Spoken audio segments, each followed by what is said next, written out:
আজি আকৌ মই আপোনালোকৰ লগত টিউটৰ ছাৰ বাইদেউসকলে এটা গুৰুত্বপূৰ্ণ খবৰ শ্বেয়াৰ কৰিম যিহেতু মই আপোনালোকক প্ৰতিশ্ৰুতি প্ৰদান কৰিছিলোঁ বিশেষকৈ আমাৰ টিউটৰ ছাৰ বাইদেউসকলক অক্টোবৰ মাহৰ প্ৰত্যেকটো দিনত আপোনালোকৰ ভিডিঅ' এটা উপস্থাপন কৰিম যাতে নেকি অসমৰ জনসাধাৰণে অসমৰ বুদ্ধিজীৱী দল সংগঠনে গম পায় টিউটৰ ছাৰ বাইদেউসকলৰ সমস্যাখিনি কাৰণ অলৰেডি মাননীয় মুখ্যমন্ত্ৰী আৰু শিক্ষামন্ত্ৰীক আমাৰ টিউটৰ ছাৰ বাইদেউসকলে বাৰম্বাৰকৈ লগ কৰিব বিচাৰিছে মাননীয় মুখ্যমন্ত্ৰীক কিন্তু মাননীয় মুখ্যমন্ত্ৰীয়ে সেই টিউটৰ ছাৰ বাইদেউসকলক লগ দিয়া নাই আৰু শিক্ষামন্ত্ৰীৰ লগত তেখেতসকলে বাৰম্বাৰকৈ আলোচনা কৰিছে কিন্তু শিক্ষামন্ত্ৰীয়ে প্ৰতিশ্ৰুতিৰ ওপৰত প্ৰতিশ্ৰুতি দি আহিছে কিন্তু কোনো এটা কাম সফলভাৱে হোৱা নাই তেখেতৰ মুখত কেৱল প্ৰতিশ্ৰুতিখিনি সীমাবদ্ধ হৈ আছে আমাৰ মাননীয় শিক্ষামন্ত্ৰী মহোদয়ে যিখিনি প্ৰতিশ্ৰুতি প্ৰদান কৰিছিল আমাৰ টিউটৰ ছাৰ বাইদেউসকলক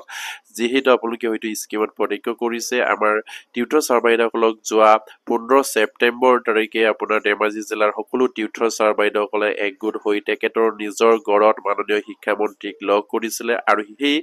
এই লগ কৰোঁতে শিক্ষামন্ত্ৰী গৰাকীয়ে তেখেতে প্ৰতিশ্ৰুতি প্ৰদান কৰিছিলে যে টিউটৰ ছাৰ বাইদেউসকলৰ সমস্যাখিনি যিমান পাৰে সমাধান কৰাৰ চেষ্টা কৰিব আৰু তেখেতসকলক কণ্টেক্সুৱেল আমাৰ যিখিনি আপোনাৰ টেট শিক্ষক আছে তেখেতসকলক সেই ধৰণৰ সা সুবিধা প্ৰদান কৰিবলৈ চেষ্টা কৰিম বা চৰকাৰৰ আগত তেখেতেই আকৌ উপস্থাপন কৰিম বুলি শিক্ষামন্ত্ৰী গৰাকীয়ে কৈছিলে মুখ্যমন্ত্ৰীৰ লগত আলোচনা কৰি সেইখিনি আপোনালোকৰ সমস্যাখিনি সমাধান কৰা হ'ব আৰু ৱেজেছখিনি চেলাৰীলৈ কনভাৰ্ট কৰি দিয়া হ'ব বুলি তেখেতসকলে আমাৰ এই টিউটৰ ছাৰ বাইদেউসকলক প্ৰতিশ্ৰুতি প্ৰদান কৰিছিলে আৰু সেই বিষয়ে মাননীয় মুখ্যমন্ত্ৰীৰ লগত আলোচনা কৰি যিমান পাৰে সমাধানৰ এটা পথ বিচাৰি উলিয়াম আৰু যিমান পাৰে দৰমহাখিনি বৃদ্ধি কৰা হ'ব বুলি তেখেতে ধেমাজি জিলাৰ আমাৰ টিউটৰ ছাৰ বাইদেউসকলক প্ৰতিশ্ৰুতি প্ৰদান কৰিছিলে তাত কেন্দ্ৰীয় কমিটিৰ বিষয়ববীয়া উপস্থিত আছিলে কিন্তু শিক্ষামন্ত্ৰী গৰাকীৰ লগত যি ধৰণে আলোচনাত মিলিত হৈ আমাৰ টিউটৰ ছাৰ বাইদেউসকলে আশাৰে বাট চাই আছিলে কিন্তু সেই আশা তেখেতসকলৰ আশাতেই ৰৈ থাকিল কাৰণ মাননীয় শিক্ষামন্ত্ৰী গৰাকীয়ে যি ধৰণৰ প্ৰতিশ্ৰুতি প্ৰদান কৰিছিলে সেইমতে কাম কৰিব নোৱাৰিলে অলৰেডি হয়তো সকলো টিউটৰ ছাৰ বাইদেউসকলে এইখিনি জ্ঞাত কাৰণ যোৱা 15 অক্টোবৰ তাৰিখে আমাৰ শিক্ষামন্ত্ৰীৰ আমন্ত্ৰণ মৰ্মে আমাৰ সেই টিউটৰ ছাৰ বাইদেউসকলে তেখেতক লগ কৰিবলৈ আপোনাৰ গুৱাহাটীলৈ ৰাওনা হৈছিলে আৰু তাত তেখেতক লগ কৰিছিলে তাতেই আমাৰ শিক্ষামন্ত্ৰী গৰাকীয়ে আকৌ অন্য ধৰণে আমাৰ টিউটৰ ছাৰ বাইদেউসকলক ক'বলৈ আৰম্ভ কৰিলে যে আপোনালোকক কেৱল 6% বৃদ্ধি কৰিব পৰা যাব বৰ্তমান যিখিনি দৰমহা পায় সেই 6% বৃদ্ধি হ'লে বৰ্তমান যিখিনি পাই থকা দৰমহাৰ ওপৰত যদি হিচাপ কৰে তেনেহ'লে কিমান টকাৰ বৃদ্ধি হয় সকলোৱে গম পায় কেৱল 720 টকা এটা বৃদ্ধি হ'ব 720 আৰু সেইখিনি বৃদ্ধি কৰাতকৈ নকৰাই ভাল কাৰণ সেইখিনি আমাৰ টিউটৰ ছাৰ বাইদেউসকলৰ কাৰণে কোনো প্ৰয়োজন নহয় বা সেইখিনিক লৈ তেখেতসকলৰ সমস্যা সমাধান নহয় যিহেতু তেখেতসকলৰ দৰমহাটো বিচাৰি আছে সমকামৰ সমমৰ্যাদা সমকামৰ সমবেতন প্ৰদান কৰিব লাগে বুলি আৰু অলৰেডি সেইখিনি হাইকোৰ্টৰ পৰাও এটা অৰ্ডাৰ আহিছিলে যে আমাৰ টিউটৰ ছাৰ বাইদেউসকলক সমকামৰ সমবেতন প্ৰদান কৰিবলৈ অসম চৰকাৰৰ শিক্ষা বিভাগক নিৰ্দেশ দিয়াৰ পাছতো সেইখিনি আকৌ ৰিভিউ পিটিশ্যন দি চৰকাৰে সেইখিনি আপোনাৰ সময়খিনি আকৌ তেখেতসকলে পিছুৱাই লৈ গৈ আছে আৰু সেইমতে অসম চৰকাৰে হয়তো দিব পৰা নাই কিন্তু অসম চৰকাৰে ডাঙৰকৈ কৈ থাকে তেখেতসকলে আইনৰ বিপক্ষে যাব নোৱাৰে আইনত যিখিনি আছে বা উচ্চ হাইকোৰ্টে যিখিনি ক'ব সেইমতে তেখেতসকলে কাম কৰিব পৰা যাব সেইখিনি তেখেতসকলে কৈ আমাৰ টিউটৰ ছাৰ বাইদেউসকলক আবুৱাৰে বৰি আছে কাৰণ যিহেতু 2017 চনৰ প্ৰাধিকৰণৰ আইনখন দোহাই দি আমাৰ শিক্ষামন্ত্ৰী গৰাকীয়ে বাৰম্বাৰকৈ টিউটৰ ছাৰ বাইদেউসকলক বঞ্চিত কৰি আছে আলোচনাৰ পৰা বাৰম্বাৰকৈ আলোচনালৈ মাতি এটাৰ পাছত এটা প্ৰতিশ্ৰুতি দি আকৌ সেই আইনকে দোহাই দি আহিছে কিন্তু সেই আইনৰ উপৰিও আমাৰ যিটো হাইকোৰ্টৰ পৰা এখন অৰ্ডাৰ ওলাইছিলে যে আপোনাৰ সেই টিউটৰ ছাৰ বাইদেউসকলক সমকামৰ সমবেতন প্ৰদান কৰিব লাগে বুলি সেইখিনি কোৱাৰ পাছতো কিন্তু সেইখন আইন হাইকোৰ্টৰ পৰা দিয়াৰ পাছতো কিন্তু আমাৰ অসম চৰকাৰে বা শিক্ষা বিভাগে ইয়াৰ ওপৰত ৰিভিউ পিটিশ্যন দিব পাৰে কিন্তু আমাৰ টিউটৰ ছাৰ বাইদেউসকলৰ সমস্যা যিটো 2017 চনৰ আইনৰ সংশোধনী সেইখিনি তেখেতসকলে কৰিব নোৱাৰে কিন্তু আকৌ আইনক দোহাই দিয়ে আইনক উৰ্ধ কৰি আইনক ওপৰাই তেখেতসকলে কাম কৰিব নোৱাৰে বুলি কয় হয় নিশ্চয় কৰিব নোৱাৰে কিন্তু সেই আইনখন তেখেতসকলে বিবেচনালৈ আনিব পাৰে এই আইনখন তেখেতসকলে সংশোধনীলৈ আনিব পাৰে কিমানেই যদি তেখেতসকলে বা অসম চৰকাৰে শিক্ষা বিভাগে যদি আইনখন মানি চলে তেনেহ'লে এই হাইকোৰ্টৰ পৰা দিয়া যিখন আপোনাৰ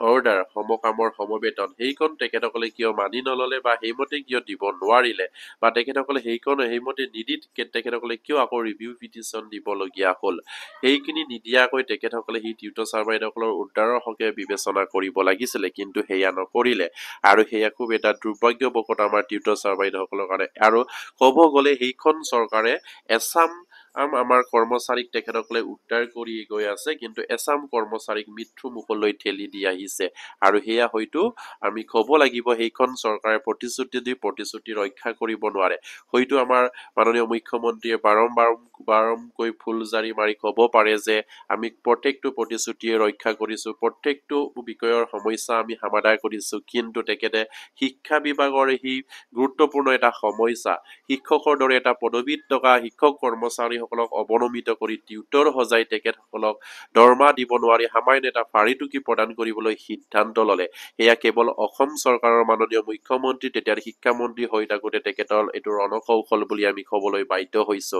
যিহেতু সেই টিউটৰ ছাৰ-বাইদেউসকলৰ জীয়াই থকাৰ সময়ত আমি যিটো সমস্যা দেখিবলৈ পাইছো তেখেতসকলৰ পৰিয়াল বা তেখেতসকলৰ যিখিনি এই কৰ্মত নিয়োজিত হৈ থাকি তেখেতসকলে সামান্য এটা পৰিটোকি লৈ তেখেতসকলে কি শাস্তিত ভুগি সেইখিনি কাম কৰি থাকিবলগীয়া হৈছে সেইখিনি আমি নিজ চকুৰ আগত দেখিছো সেইবাবেই আমি মাননীয় মুখ্যমন্ত্ৰীক বাৰম্বাৰকৈ অনুৰোধ কৰি আহিছো আমাৰ ভিডিঅ'বিলাকত তেখেতসকলে এইখিনি কথা বিবেচনালৈ আনি সেই টিউটৰ ছাৰ-বাইদেউসকলক টিউটৰ শব্দটো উঠাই শিক্ষকলৈ আপগ্ৰেড কৰিব লাগে বিনা স্বাৰ্থে কাৰণ সেইসকল আজিৰ শিক্ষক নহয় বছৰ বছৰ ধৰি শিক্ষকতা কৰাৰ পাছত সেই আপোনাৰ জীৱনৰ বিয়লি বেলাত বুলি যে কোৱা এটা কথা আছে তাতেই আমাৰ সেইসকল শিক্ষক কৰ্মচাৰীসকলক আকৌ ঠেট দিবলগীয়া বুলি কোৱাটো কিমান গ্ৰহণযোগ্য হ'ব পাৰে এয়া নিশ্চয়কৈ মাননীয় মুখ্যমন্ত্ৰী শিক্ষামন্ত্ৰীয়ে বিবেচনা কৰিব লাগে যদিহে তেখেতসকলক যদি সেই টিউটৰ ছাৰ-বাইদেউসকলে যদি দৰে আপোনালোকেও সেইখন দিয়ক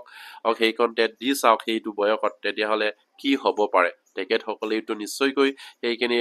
দিয়াৰ তেখেতসকলৰ এতিয়া যিখিনি মানসিকতা সেইখিনি নিশ্চয় তেখেতসকলৰ সেইখিনি নাথাকে সেই সময়ত তেখেতসকলে এজন ৰেগুলাৰ কৰ্মচাৰী হিচাপে কাম কৰিব লাগিছিলে কিন্তু সেইমতে অসম চৰকাৰে কৰিব নিদিলে আৰু তেখেতসকলক টিউটৰ সজাই দৰমহা কমাই দিবৰ কাৰণে তেখেতসকলে টিউটৰ সজালে আৰু সেয়া অসমৰ এটা মানে অসম চৰকাৰে যিটো আইন বনাই এটা হিতাধিকাৰী সৃষ্টি কৰি আহিছে ঠিক তেনেকৈ সেই ভেঞ্চাৰ স্কুলত কৰ্মৰত শিক্ষক কৰ্মচাৰীসকলকো অসম চৰকাৰৰ বৰ্তমান চৰকাৰৰ হিতাধিকাৰী হিচাপে তেখেতসকলে সৃষ্টি কৰি না চৰকাৰী সা সুবিধা দিছে না চৰকাৰী সা সুবিধাৰ পৰা তেখেতসকলক কিবা পাবলৈ তেখেতসকলক আইনখন সংশোধনী কৰিছে এয়া তেখেতসকলে কিয় কৰিব পৰা নাই সেয়া অসম চৰকাৰৰ এটা গুৰুত্বপূৰ্ণ অৱহেলা আৰু সেইবাবে তেখেতসকলে এইখিনি কৰিব পৰা নাই আৰু আমাৰ শিক্ষা বিভাগৰ মুৰব্বী শিক্ষামন্ত্ৰী গৰাকীৰ কথা ক'বলৈ গ'লে নিশ্চয়কৈ আমি লাজ পাব লাগে যিহেতু শিক্ষামন্ত্ৰীৰ এটা গুৰুত্বপূৰ্ণ এটা পদবীত থাকি শিক্ষকৰ সমস্যাখিনি সমাধান কৰাৰ সূত্ৰে তেখেতসকলে যিখিনি সমস্যা আছে সেইখিনি এই সমাধানৰ এটা পথ বিচাৰিব লাগে কিন্তু টিউটৰ ছাৰ-বাইদেউসকলৰ সেই সমস্যাৰ আৰু যিখিনি সমাধানৰ পথ বিচাৰি উলিয়াম বুলি তেখেতসকলে সেই আলোচনাবিলাকত বাৰম্বাৰকৈ প্ৰতিশ্ৰুতি প্ৰদান কৰে কিন্তু তেখেতসকলে এইখিনি বিচাৰি নুলিয়াই তেখেতসকলে সেইমতেই ৰাখে আকৌ নেক্সট যদি আকৌ তেখেতসকলক আলোচনা কৰে আকৌ তেখেতসকলে সেইখিনি প্ৰতিশ্ৰুতিয়ে প্ৰদান কৰে ঠিক তেনেকৈ আলোচনা কৰি টিউটৰ ছাৰ-বাইদেউসকলে এটা বাগৰিছে আৰু শিক্ষামন্ত্ৰীগৰাকী কিন্তু প্ৰতিশ্ৰুতিৰ ওপৰত প্ৰতিশ্ৰুতি দি এই টাকি টকা যিখিনি এই তেখেতসকলে আপোনাৰ কুটকৌশল ৰচনা কৰি আছে কিন্তু সেইখিনি তেখেতে বাগৰি যোৱা নাই কাৰণ টিউটৰ ছাৰ-বাইদেউসকলক ঠিক সেনেকৈ প্ৰতিশ্ৰুতি দি বছৰটো বছৰ পাৰ কৰি ৰাখিছে কিন্তু টিউটৰ ছাৰ-বাইদেউসকলৰ সমস্যা কিঞ্চিত পৰিমাণেও সমাধান কৰাৰ কোনো পথ বৰ্তমানলৈকে মাননীয় মুখ্যমন্ত্ৰীয়ে বিচাৰি উলিয়াব পৰা নাই আৰু তেখেতক লগ কৰিবলৈ গ'লে তেখেতে মিঠা ভাষাৰে আমাৰ টিউটৰ ছাৰ-বাইদেউসকলৰ মন বোলাই তেখেতসকলৰ আৰু আমাৰ এই বিষয়ববীয়াসকলক যিখিনি সমস্যা সেই সমস্যাখিনি সমাধান কৰাৰ প্ৰতিশ্ৰুতি প্ৰদান কৰি আহিছে কিন্তু সেইখিনি কাম বৰ্তমানলৈকে শিক্ষামন্ত্ৰীগৰাকীয়ে কৰিব পৰা নাই আৰু সেইবাবে টিউটৰ ছাৰ-বাইদেউসকলে এতিয়া তেখেতৰ ভৰসাত এতিয়া তেখেতসকলে থাকিব বিচৰা নাই শিক্ষামন্ত্ৰীগৰাকীয়ে যিমান ক'লেও তেখেতৰ কথা বিশ্বাসত ল'ব পৰা নাই আৰু এতিয়াৰ পৰা তেখেতসকলে বিশ্বাস নকৰোঁ বুলি হয়তো প্ৰতিশ্ৰুতি তেখেতসকলে নিজেই কৰিবলগীয়া হৈছে শিক্ষামন্ত্ৰীয়ে যিদিনালৈকে তেখেতে কৰিম বুলি কোৱা কথাষাৰ যদি অৰ্ডাৰ কাগজে পত্ৰে যদি নোলায় বা সেইখিনি কাৰ্য যদি আগ নাবাঢ়ে তেতিয়ালৈকে তেখেতে শিক্ষামন্ত্ৰীগৰাকীৰ প্ৰতিশ্ৰুতি তেখেতসকলে কেতিয়াও বিশ্বাস নকৰে বুলি সিদ্ধান্ত গ্ৰহণ কৰিছে আৰু সেইমতে টিউটৰ ছাৰ-বাইদেউসকলে বহু ধৰণৰ এটা পদক্ষেপ তেখেতসকলে সিদ্ধান্ত ল'বলৈ গৈ আছে আৰু ইয়াৰ তে মই কওঁ আমাৰ টিউটৰ ছাৰ বাইদেউসকলকো আপোনালোকেৰো দুখ আছে নিজৰ দুখ টকাৰ কাৰণে হয়তো আমাৰ সেই মুৰব্বীসকলে বিশেষকৈ শিক্ষা বিভাগৰ যিসকল মুৰব্বী যিসকল অসম চৰকাৰৰ মুৰব্বী তেখেতসকলে আমাৰ টিউটৰৰ সমস্যাখিনি সমাধান কৰিবলৈ ইচ্ছা প্ৰকাশ কৰা নাই যিহেতু কেন্দ্ৰীয় কমিটিৰ বিষয়ববীয়াসকলে যদি আন্দোলন দিয়ে তাত ৯,০০০ টিউটৰ ছাৰ বাইদেউসকলৰ মাজত কেৱল আন্দোলনলৈ আহে ১,০০০ ২,০০০ এনেকৈ আহিলে কেনেকৈ সমস্যা সমাধান হ'ব আপোনালোকৰ সমস্যা সমাধান কৰিবলৈ হলে আপোনালোকে নিজেই ওলাই আহিব লাগিব প্ৰত্যেকটো ভিডিঅ'ত মই কৈ আহিছো আপোনালোকে আন্দোলন দিলে আপোনালোকৰ ৯,০০০ টিউটাৰে সেই আন্দোলনতলিত উপস্থিত থাকিব লাগিব তেতিয়াহে অসম চৰকাৰৰ গা লৰিব মাননীয় মুখ্যমন্ত্ৰীৰ গা লৰিব আৰু শিক্ষামন্ত্ৰী গৰাকীয়ে আপোনাৰ অযথা প্ৰতিশ্ৰুতি দি আপোনালোকক সময় নষ্ট নকৰে তেতিয়াহে আপোনালোকৰ সমস্যাখিনি সঠিক দিশলৈ গতি কৰিব নহলে আপোনালোকৰ সমস্যাখিনি সঠিক দিশত গতি নকৰে আৰু হেয়া মই বাৰম্বাৰকৈ মোৰ প্ৰত্যেকটো ভিডিঅ'ত কৈ আহিছো টিউটৰ ছাৰ বাইদেউসকলক অনুৰোধ জনাই আহিছো আপোনালোকে ন্যায় পাবলৈ হলে আপোনালোকৰ প্ৰত্যেকটো মানুহ ওলাই আহিব লাগিব ৯,০০০ টিউটৰ ছাৰ বাইদেউসকল আছে আৰু যিমানখিনি অৱসৰ গ্ৰহণ কৰি আছে তেখেতসকলে ওলাই আহিব লাগিব তেতিয়াহে তেখেতসকলৰ অৱসৰকালীন যিখিনি গ্ৰেজুৱেটি মাননীয় মুখ্যমন্ত্ৰীয়ে নিযুক্তিৰ সময়ত ঘোষণা কৰিছিলে সেইমতে তেখেতসকলে দিবলৈ বাধ্য হ'ব নহলে আপোনালোকে কেতিয়াও সেইখিনি আশা কৰি লাভ নাই কাৰণ যি গৰাকী মানুহৰ সমস্যা আছে তেখেতেই যদি সেই সমস্যাক লৈ উপস্থাপন নকৰে বা তেখেতেই সেই সমস্যাক লৈ যদি প্ৰতিবাদী নকৰে তেনেহলে অসম চৰকাৰ কেনেকৈ গা লৰিব তেখেতসকলে নিশ্চয়কৈ ভাবিবলৈ বাধ্য হ'ব সেইসকল মানুহৰ সমস্যা হোৱা নাই কেৱল ৯,০০০ টিউটৰ ছাৰ বাইদেউসকলৰ ১,০০০ ২,০০০ জনৰে সমস্যা হৈছে সেইটো কেতিয়াও হ'ব নোৱাৰে সমস্যা হলে চবৰে হ'ব আৰু সেই ১,০০০ ২,০০০ সমস্যা হৈ থাকিলে আমি ৯,০০০ ভিতৰত কেৱল সেইসকলৰ সমস্যা সমাধান কৰি নিদিওঁ সেই মনেৰে তেখেতসকলে হয়তো বৰ্তমানলৈকে বহি আছে আৰু সেইবাবে আমাৰ যিখিনি টিউটৰ ছাৰ বাইদেউসকলৰ কাম আগুৱাই যোৱা নাই সেইবাবে মই বাৰম্বাৰকৈ অনুৰোধ জনাই আহিছো আমাৰ টিউটৰ ছাৰ বাইদেউসকলক আপোনালোকে আন্দোলনত ওলাই আহিবই লাগিব যি ধৰণৰ পদক্ষেপ কেন্দ্ৰীয় কমিটিয়ে ল'ব তাতেই আপোনালোকে অংশগ্ৰহণ কৰিবই লাগিব আপোনালোকৰ যিখিনি ৯,০০০ যিমানজন ৯,০০০ টিউটৰ ছাৰ বাইদেউসকল আছে আপোনালোকে ওলাই আহিব লাগিব কেৱল আপোনালোকে সেইখিনি দৰমহাতে যদি সন্তুষ্ট আছে তেনেহলে ওলাই আহিব নালাগে আপোনালোকে যদি ১১-১২,০০০ দৰমহাতে যদি সন্তুষ্ট হৈ আছে তেনেহলে আপোনালোকে ওলাই আহিব নালাগে আৰু আপোনালোকে দাবীত বা প্ৰতিবাদী কাৰ্যসূচীও ল'ব নালাগে সেয়া এতিয়া কবলৈ ময়ো বাধ্য হৈছো আপোনালোকৰ ভিডিঅ' বনাই কাৰণ যিহেতু আপোনালোকক বাৰম্বাৰকৈ মই কওঁ যে আপোনালোকৰ সমস্যাক লৈ আপোনালোকে নিজেই ওলাই আহিব লাগিব আৰু এতিয়া অসম চৰকাৰ বা শিক্ষামন্ত্ৰীক দুখ কৰিলেও নহব কাৰণ তেখেতে কৰিব নোৱাৰে আমাৰ শিক্ষামন্ত্ৰী গৰাকীয়ে কৰিব নোৱাৰে সেইখিনি আপোনালোকে তেখেতৰ আলোচনাৰ পৰাই গম পাব লাগে কাৰণ তেখেতে প্ৰতিশ্ৰুতিৰ ওপৰত প্ৰতিশ্ৰুতি দিব পাৰে কিন্তু সমাধানৰ পথ তেখেতৰ হাতত নাই কেৱল মুখ্যমন্ত্ৰীৰ হাতত আছে আৰু সেইবাবে আপোনালোকে মুখ্যমন্ত্ৰীক লগ কৰিবলৈ হলে দৃষ্টি আকৰ্ষণ কৰিবলৈ হলে ৯,০০০ টিউটৰে আপোনালোকে যেনেদৰে ২০২১ চনৰ ৫ ফেব্ৰুৱাৰী তাৰিখে এপইণ্টমেণ্ট ল'বলৈ গৈছিলে ঠিক তেনেকৈ আপোনালোকে ৯,০০০ আৰু সেই টিউটৰ ছাৰ বাইদেউসকলে তাত আপোনালোকে থিয় হ'ব লাগিব মাননীয় মুখ্যমন্ত্ৰীক লগ পাবৰ কাৰণে আপোনালোকে প্ৰতিবাদী কাৰ্যসূচী হাতত ল'ব লাগিব যিহেতু আপুনি গণতান্ত্ৰিক দেশৰ গণতান্ত্ৰিক এখন ৰাজ্যত বসবাস কৰি আছে আপোনাৰ সেই সমস্যাৰ বিষয়ে যদি অসম চৰকাৰে বা সেইখন চৰকাৰে যদি গুৰুত্ব নিদিয়ে তেনেহলে আপুনি গণতান্ত্ৰিকভাৱে আন্দোলন কৰাৰ প্ৰতিবাদ কৰাৰ আপোনাৰ অধিকাৰ আছে আৰু সেই অধিকাৰ আপোনালোকে ল'ব পাৰিব লাগিব আৰু সেই অধিকাৰ যেতিয়া ল'ব পাৰিব তেতিয়াহে আপোনালোকৰ সমস্যা সমাধান হ'ব আৰু সেইবাবে আজি আপোনালোকক অতি দুখেৰে কৈছো আপোনালোকে নিজৰ সমস্যা নিজে সমাধান কৰা এটা পথ বিচাৰি উলিয়াব পৰা নাই আপোনালোকৰ নিজৰ দুখৰ বাবেই কাৰণ কেন্দ্ৰীয় কমিটিয়ে ইমানখিনি প্ৰতিবাদী কাৰ্যসূচী হাতত লোৱাৰ পাছতো এই ৯,০০০ টিউটৰ ছাৰ বাইদেউসকলৰ ভিতৰত কেৱল ১৫০০-১,০০০ মানুহ উপস্থিত থাকিলে কেনেকৈ সমাধান হ'ব আপোনালোকৰ কাম আপোনালোকৰ সেই ৯,০০০ জন টিউটৰ ছাৰ বাইদেউসকলে ওলাই আহি প্ৰতিবাদ কৰিব লাগিব ছচিয়েল মিডিয়াৰ দখল কৰিব লাগিব অসমৰ জনসাধাৰণে তেতিয়াহে হাইলাইট হ'ব বা গম পাব অসমৰ বুদ্ধিজীৱী অসমৰ দল সংগঠনে তেতিয়া আপোনালোকৰ হৈ এষাৰ মাতিব ইমান হাজাৰ মানুহক অসম চৰকাৰে কি ধৰণে নিয়োগ পত্ৰ প্ৰদান কৰি সামান্য এটা ফাৰিটুকি প্ৰদান কৰি যিখিনি চৰকাৰী এখন এপইণ্টমেণ্ট লৈ যিটো এপইণ্টমেণ্টত কোনো সেই টিউটৰ ছাৰ বাইদেউসকলৰ ভৱিষ্যতৰ নিৰাপত্তা নাই কোনো আপোনাৰ পেঞ্চনৰ সা সুবিধা নাই কোনো পৰিয়ালৰ সুৰক্ষিত নহয় সেই এপইণ্টমেণ্টখন লৈ থাকি আপোনালোকৰ ভৱিষ্যত সুৰক্ষিত হ'ব সেয়া আপোনালোকে চিন্তা কৰিবলৈ এতিয়া বাধ্য হ'ব লাগিব নহলে আপোনাৰ সমস্যা বাগি ৰাখিব আপুনি ভৱিষ্যতেও একো নাপাব বৰ্তমান এইটো একো পোৱাই নাই আৰু ভৱিষ্যতেও যে কিবা এটা পাব সেই আশা কৰিব পৰা নাযায় যেতিয়ালৈকে আপোনালোকে ওলাই নাহে আৰু আপোনালোকে সেই প্ৰতিবাদ তলিতেই ক'ব পাৰে যদিহে আপোনালোকৰ ওপৰত টেট জাপি দিছে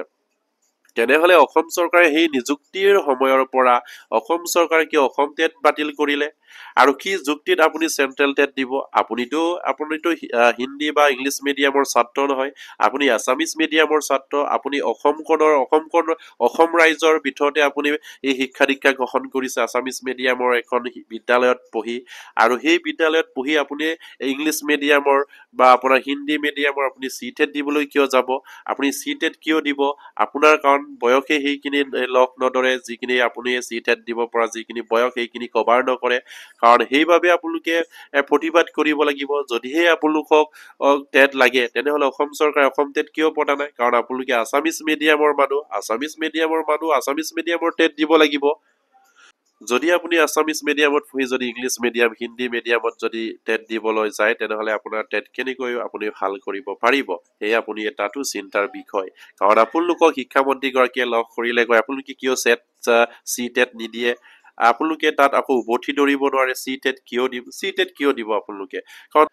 চি টেট হৈছে আপোনাৰ ইংলিছ মিডিয়াম আৰু আছামিজ মিডিয়ামত হোৱা এখন আপোনাৰ চেন্ট্ৰেল টেট যিটো টেটত কেৱল আছামিজ মিডিয়ামত 30 নম্বৰ মাৰ্ক আহে আৰু সেই 30 নম্বৰ মাৰ্ক আপুনি আছামিজ মিডিয়ামত পঢ়ি দিলে কেৱল 30 নম্বৰ পালেই যে আপুনি পাছ নহব সেয়া আপুনি নিজে জানে আৰু সেইবাবে আপোনালোকে চি টেট দিয়াত আপোনালোকৰ অসুবিধা আছে সেয়াও আপোনালোকে নিজে জানে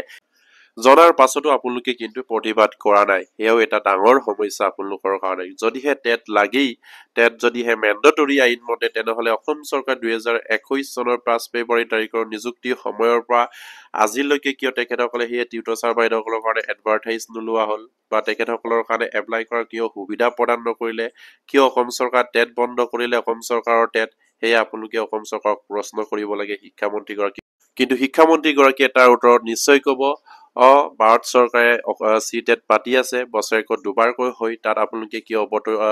সেই চি টেট নিদিয়ে বা তাত কিয় আপোনালোকে অৱতীৰ্ণ নকৰে সেইখিনি তেখেতসকলে নিশ্চয় আপোনালোকক ক'ব কিন্তু আপোনালোকে ক'ব পাৰিব লাগিব যে যিহেতু সেইখন টেট ইংলিছ মিডিয়াম আৰু হিন্দী মিডিয়ামত আহে কাৰণ আমিতো সৰুতে পঢ়িছিলো আছামিজ মিডিয়ামত আৰু আপোনালোকে গ্ৰেজুৱেশ্যন লৈছে আছামিজ মিডিয়ামতে তেনেহলে সেইখন টেট আপুনি কিয় বহিব কিয় টেট দিব সেইখন টেট কাৰণ ভাৰত চৰকাৰৰ আইনত আছে বা কোনোবা এখন ৰাইজৰ আইনত আছে ভাৰত চৰকাৰে টেট পাতিলেও সেই ৰাজ্যখনে নিজাববীয়াকৈ টেট পাতিব পাৰে আসাম টেটেই হওক বা অন্য ৰাজ্যই হওক নিজৰ ষ্টেটত সুকীয়াকৈ নিজৰ টেট পাতিব পাৰে আসাম টেট আৰু সেয়া আপোনালোকে তেখেতসকলক সেইখিনি কথা ধৰিব লাগিব তেতিয়াহে আপোনালোকৰ কাৰণে চিন্তা কৰিব আৰু সেই অযথা আপোনালোকক টেট লাগে বুলি কৈ থাকিব কিন্তু আপোনালোকৰ কাৰণে কোনো টেট নাপাতে বা অসম চৰকাৰে টেট নাপাতে আপোনালোকে তেনেহলে কোন টেটত বহি কেতিয়া আপোনালোকে পাছ কৰি আপোনালোকক টিউটৰ বা টিচাৰ আপগ্ৰেড কৰাৰ সুবিধাটো আপোনালোকে গ্ৰহণ কৰিব পাৰিব সেয়া আপোনালোকে নিজে এবাৰ বিবেচনা কৰক আৰু কিদৰে আপোনালোকক আমাৰ শিক্ষা বিভাগৰ শিক্ষামন্ত্ৰী গৰাকী আপোনালোকক সিটোৰ ওপৰত সিটোকৈ দৌৰাই আছে বা আপোনালোকক প্ৰলোভন দি প্ৰতিশ্ৰুতি প্ৰদান কৰি এটা তেখেতসকলে যিটো প্ৰতিশ্ৰুতি ৰক্ষা নকৰে সেইখিনি এই তেখেতসকলে সময় পাৰ কৰিবলৈ কিদৰে কুট কৌশল ৰচনা কৰিছে সেয়া আপোনালোকে এতিয়াও বুজিবলৈ বাকী আছেনে কাৰণ ইমানখিনি কৰাৰ পাছতো আপোনালোকে বুজি উঠা নাই আৰু সেইবাবে যদি এতিয়াৰ পৰা কেন্দ্ৰীয় কমিটিয়ে যদি সিদ্ধান্ত লয় আন্দোলনৰ তেনেহলে প্ৰত্যেক গৰাকী টিউটৰ ছাৰ বাইদেউসকলে ওলাই আহক যদিহে আপোনালোকৰ সেইখিনি দৰমহাতে সন্তুষ্ট বা সেইখিনিতে আপোনালোকে যদি সন্তুষ্ট হয় বুলি কয় তেনেহলে আপোনালোকে ঘোষণা কৰি দিয়ক আমি কোনো আপোনাৰ প্ৰতিবাদী কাৰ্যসূচী নকৰো আমাক চৰকাৰে যি দিছে তাতে আমি সন্তুষ্ট আৰু আমাক একো সা সুবিধা নালাগে ভৱিষ্যত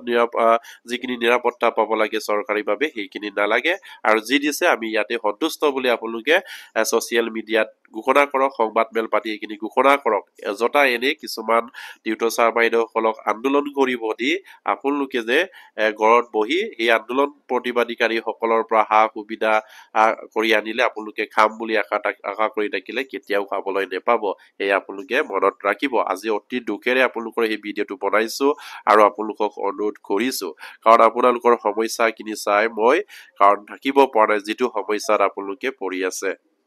সেইবিলাক কথা চিন্তা কৰি আজিৰ ভিডিঅ'টো মই বনাইছো আৰু আপোনালোকক মই অনুৰোধ কৰিছো 100% আপোনালোকে আন্দোলনত উপস্থিত থাকিবলৈ আপোনালোকে চিন্তা কৰক তেতিয়া অসম চৰকাৰে বাধ্যতামূলকভাৱে আপোনালোকৰ সমস্যাখিনি সমাধান কৰিব লাগিব কাৰণ চৰকাৰে কৰো বুলি কৰি সকলো কৰিব পাৰে নোৱাৰা কাম একো নাই কিন্তু আপোনালোকক দোহাই দি থাকিব যে আমাৰ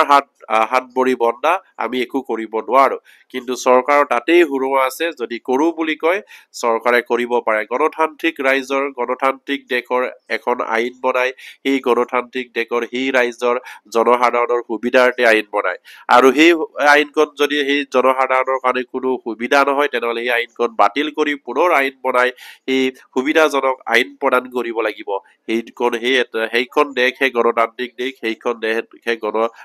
আপোনাৰ গণতান্ত্ৰিক দেশৰ গণতান্ত্ৰিক ৰাইজত পৰে সেই আপোনালোকে সেই সূত্ৰটো আপোনালোকে আগত লৈ আপোনালোকে আগবাঢ়ক নহলে আপোনালোকৰ সমস্যাখিনি সমাধান নহয় সেই আজি মই কৈ দিলো আপোনালোকে ওলাই আহিবই লাগিব কাৰণ 2017 চনৰ আইনখনৰ মতে যদি আপোনালোকে টিউটৰ হিচাপে বন্দী হৈ থাকিবলগীয়া হয় তেনেহলে সেই আইনখন বাতিল কৰক সেই আইনখন বাতিল কৰি পুনৰ উত্তৰ এখন আইন বনাওক কাৰণ সেইখন গণতান্ত্ৰিক দেশৰ দেশ আৰু গণতান্ত্ৰিক দেশত আপোনাৰ সেই জনসাধাৰণৰ সুবিধাৰ্থে আইন বনায় জনসাধাৰণক মাৰিবলৈ আইন নবনায় আৰু সেয়া নিশ্চয়কৈ অসম চৰকাৰে বা ভাৰত চৰকাৰে গম পায় আৰু সেই আইন মতে আপোনালোকে দাবী উত্থাপন কৰিব লাগিব সেইখন আইন সংশোধনী কৰি টিউটৰ ছাৰ বাইদেউসকলক শিক্ষকসকলে উন্নতি কৰক আৰু টিউটৰ শব্দ বোলাটো আপোনালোকে সেই আইনখনৰ পৰা মচি দিয়ক আৰু এই টিউটৰৰ সলনি শিক্ষক হিচাপে তাত স্বীকৃত কৰক সেই আপোনালোকে দাবী কৰিব জানিব লাগিব তেতিয়াহে আপোনালোকৰ সমস্যাখিনি সমাধান হ'ব আৰু 9000 টিউটৰ ছাৰ বাইদেউসকলে ওলাই আহিব লাগিব আৰু ওলাই অহাটো বাধ্যতামূলক আপোনাৰ যদি ভৱিষ্যত সুৰক্ষিত বিচাৰে আপুনি যদি চৰকাৰৰ পৰা সা সুবিধা পাব বিচাৰে তেনেহলে আপুনি ওলাই আহক আৰু যদিহে নালাগে আপুনি ঘৰত বহি থাকিলেও হ'ব আপুনি কোনো প্ৰতিবাদী কৰিব নালাগে আপুনি ৰাজহুৱাকৈ ঘোষণা কৰক অসম চৰকাৰে যেটো দিছে তাতে মই সন্তুষ্ট কোনো প্ৰতিবাদী নকৰো কোনো আন্দোলন নকৰো ইয়াতে সন্তুষ্ট ইয়াকে লৈ মই অৱসৰ গ্ৰহণ কৰিম সেই আপুনি প্ৰতিবাদ নকৰিব যদি ইচ্ছা কৰা নাই তেনেহলে আপুনি সেইখিনি সংবাদ মেল যোগেদি ঘোষণা কৰক আৰু বাকি টিউটৰ ছাৰ বাইদেউসকলক জনাৰ সুবিধা প্ৰদান কৰক এই আপোনালোকলৈ মই অনুৰোধ থাকিল যিজনে আন্দোলনলৈ যাব ইচ্ছা নকৰে আৰু নিজে উল্লাস পাব লাগে যিসকল টিউটৰ ছাৰ বাইদেউসকলে আন্দোলনলৈ নাযায় নিজৰ সমস্যাখিনি নিজেই এই সমাধান কৰা এটা পথ বিচাৰিব জনা নাই আপোনালোকে সেই পথ যেতিয়ালৈকে বিচাৰিব নাজানিব তেতিয়ালৈকে অসম চৰকাৰে আপোনালোকক লটকাই থাকিব কাৰণ যিজন মুখ্যমন্ত্ৰী আছে সেইজন মুখ্যমন্ত্ৰীক আপোনালোকে গম পায় তেখেতে হয়তো ফুল জাৰি কৈ আহিছে সেই টিউটৰ ছাৰ বাইদেউসকলৰ সমস্যাখিনি সমাধান কৰিম 1 অক্টোবৰৰ পৰা দৰমহা বৃদ্ধি হ'ব যিমান পাৰে বৃদ্ধি কৰিম তেখেতসকলক হয়তো সমকামৰ সমবেতন প্ৰদান কৰাৰ তেখেতৰ মনত আছে আপোনাৰ হয়তো মনত থাকিব পাৰে কিন্তু তেখেতৰ সেইখিনি ফুলজাৰি কৰিবৰ কাৰণে তেখেতৰ মনত থাকে কিন্তু কাম কৰিবলৈ তেখেতৰ মনত নেথাকে কাৰণ হয়তো তেখেতে কেতিয়া মই কৈছিলো বুলি তেখেতৰ হয়তো উভতি ধৰিবও পাৰে আৰু সেইবাবে আপোনালোকে সেইখন তেখেতে কোৱা যিবিলাক ভিডিঅ' আছে সেইখিনি নিশ্চয়কৈ মজুত ৰাখক তাত আপোনালোকে এবাৰ যেন যাতে নেকি তেখেতক শুনাব পাৰে কি ধৰণৰ প্ৰতিশ্ৰুতি প্ৰদান কৰে কি ধৰণে তেখেতে কাম কৰে কাৰণ আমাৰ সেই মুখ্যমন্ত্ৰী গৰাকীয়ে দুবাৰকৈ নিযুক্তি প্ৰদান কৰি আহিছে আপোনালোকে অকমান লক্ষ্য কৰিব কাৰণ তেখেতে যিবিলাক কন্ট্ৰেকচুৱেল শিক্ষকক নিযুক্তি মেলা পাতিছিলে আকৌ সেই কন্ট্ৰেকচুৱেল শিক্ষকসকলক আকৌ ৰেগুলাৰ কৰি আকৌ নিযুক্তি মেলা পাতিছে আকৌ টিউটৰ ছাৰ বাইদেউসকলকো ঠিক তেনেকে টিউটৰ হিচাপে নিযুক্তি মেলা পাতি আকৌ আপোনালোকক যদি যিদিনা ৰেগুলাৰ কৰিব তেতিয়াও আকৌ এটা নিযুক্তি মেলা পাতিব তেতিয়াও বা ল'ব যে আমি ইমানজনক নিযুক্তি কৰিলো 2021 চনত আপোনালোকক হাজাৰ টিউটৰ ছাৰ বাইদেউসকলক নিযুক্তি প্ৰদান কৰি কলে ইমান হাজাৰ জনক আমি প্ৰাধিকৰণ কৰিছো তেখেতসকলে আজিৰ পৰা চৰকাৰীভাৱে সকলো সা সুবিধা লাভ কৰিব কিন্তু আপোনালোকে লাভ কৰিছে জানো আপোনালোকে সেই সুবিধাবিলাক পাইছে জানো যদিহে মাননীয় মুখ্যমন্ত্ৰী তেতিয়াৰ শিক্ষামন্ত্ৰী হৈ থাকোতে ইমানখিনি ফুলজাৰি কৈ কথা ক'ব পাৰিছিলে বা আপোনালোকক সা সুবিধা দিম বুলি ক'ব পাৰিছিলে আকৌ সেইখন নিযুক্তি মেলা অসমৰ জনসাধাৰণে গম পালে যে হাজাৰ শিক্ষকক নিযুক্তি প্ৰদান কৰিলে আৰু সেইমতে অসম চৰকাৰৰ বা অসমৰ শিক্ষা বিভাগে কাম কৰি আছে ভাল কাম কৰি আছে বুলি হয়তো এছামে গম আমাৰ জানিব পাৰে বা তেখেতসকলে সেইখিনি দিয়াৰ কাৰণে এইটো গম পাব পাৰে কিন্তু উল্টা ইয়াৰ কাম হৈ আছে অসম চৰকাৰৰ যিবিলাক মানুহে কষ্ট কৰিছে সেইসকল মানুহৰ কথা অসম চৰকাৰে চিন্তা কৰা নাই যিবিলাকে কষ্ট কৰা নাই সেইসকলৰ কাৰণেহে তেখেতসকলে চিন্তা কৰে ঘৰত বহি আজি অসম চৰকাৰৰ দিনত থকা পইচা পাবলৈ সুবিধা দিছে আৰু সেই আপোনালোকে কিন্তু গোটেই দিনটোত কাম কৰিও সামান্য এটা ফাৰিটুকি পাবলৈ সক্ষম হৈছে সেই আপোনালোকে আৰু সেইখন চৰকাৰে ঘৰত বহি থকা মানুহৰ কাৰণে পইচা থাকে কিন্তু কাম কৰি যিসকলে আপোনাৰ কৰ্ম কৰি আছে সেইসকলক সম্পূৰ্ণ সা সুবিধা দিবলৈ কিন্তু টকা পইচা নাই সেয়া আপোনালোকৰ আগত হয়তো বহুতবাৰ কৈছে আমাৰ শিক্ষামন্ত্ৰী গৰাকীয়ে কিন্তু সেইখিনিও আপোনালোকে চিন্তা কৰক ঘৰত বহি থকা মানুহক তেখেতসকলে 1250 টকাকৈ দিব পাৰে প্ৰতিটো মাহৰ 10 তাৰিখে কোনো দিন এৰপৰে নোহোৱাকে সেইখিনি টকা সোমাই থাকিব পাৰে সেইসকলক হিতাধিকাৰী সৃষ্টি কৰি যদি ধন প্ৰদান কৰিব পাৰে কিন্তু কৰ্মত নিয়োজিত যিসকল 8:30 পৰা আপোনাৰ 3:30 বজালৈকে কৰ্মত নিয়োজিত কাম কৰি থকা যিসকল শিক্ষক কৰ্মচাৰী আছে বিশেষকৈ টিউটৰ বুলি ক'লে ভুল হ'ব অসম চৰকাৰ এটা সৃষ্টি কিন্তু টিউটৰ কিন্তু সমাজে সেইখিনি কেতিয়াও মানি লোৱা নাই তেখেতসকলে সৃষ্টি কৰিব পাৰে কিন্তু সমাজে মানি লোৱা নাই কাৰণ সেই তেখেতসকল একোজন শিক্ষক আৰু সেইবাবে তেখেতসকলক সমাজে টিউটৰ বুলি কেতিয়াও গণ্য নকৰে তেখেতসকলক শিক্ষক বুলিয়ে সন্মান দিয়ে আৰু সেইবাবে টিউটৰ ছাৰ বাইদেউসকলে নিজৰ সমস্যাৰখিনি চিন্তা কৰি নিজৰ সমস্যাৰ যিটো তেখেতসকলে সমস্যা পৰি আছে বা তেখেতসকলৰ যিখিনি পৰিয়ালৰ সামান্য এটা ফাৰি টুকিত পায় তেখেতসকলে যিখিনি পৰিয়াল চলাত অসুবিধা হৈ আছে সেইখিনি চিন্তা কৰি তেখেতসকলে আন্দোলনত ওলাই আহিব লাগিব কাৰণ প্ৰত্যেকজন টিউটৰ ছাৰ বাইদেউসকলে ওলাই আহিলে সমস্যা সমাধান হ'ব সেয়া আপোনালোকক অনুৰোধ থাকিল আপোনালোকে 9000 টিউটৰ যদি আছে 9000 টিউটৰ ছাৰ বাইদেউসকলে কেন্দ্ৰীয় কমিটি এতিয়াৰ পাছত যিখিনি আন্দোলন দিব তাত আপোনালোকে ওলাই আহক আৰু মাননীয় মুখ্যমন্ত্ৰীয়ে বাধ্য হৈ আপোনালোকৰ সমস্যাখিনি সমাধান কৰিব লাগিব কাৰণ এখন গণতান্ত্ৰিক দেশৰ গণতান্ত্ৰিক ৰাজ্যত আপোনালোকে বসবাস কৰি আছে আপোনালোকৰ প্ৰতিবাদ কৰাৰ অধিকাৰ আছে আৰু সেয়ে প্ৰতিবাদ কৰি আপোনালোকক অসম চৰকাৰক দৃষ্টিগোচৰ কৰাব লাগিব জনসাধাৰণক আৰু অসমৰ বুদ্ধিজীৱী দল সংগঠনক তেতিয়াহে আপোনালোকৰ সমস্যা সমাধান হ'ব আৰু সেয়াকে কৈ আজিৰ ভিডিঅ'টো শেষ কৰিছো আৰু প্ৰতিগৰাকী টিউটৰকৈ যাতে নেকি এইখিনি খবৰ পাই আপোনালোকে শ্বেয়াৰ কৰি দিব আৰু চুকে কোনে আমাৰ এই ভিডিঅ'বিলাক বিয়পি পৰে সেয়া আপোনালোকে শ্বেয়াৰ কৰিবলৈ আশা ৰাখিলো আজিৰ ভিডিঅ'টো ইমানতে নমস্কাৰ জয় আইকম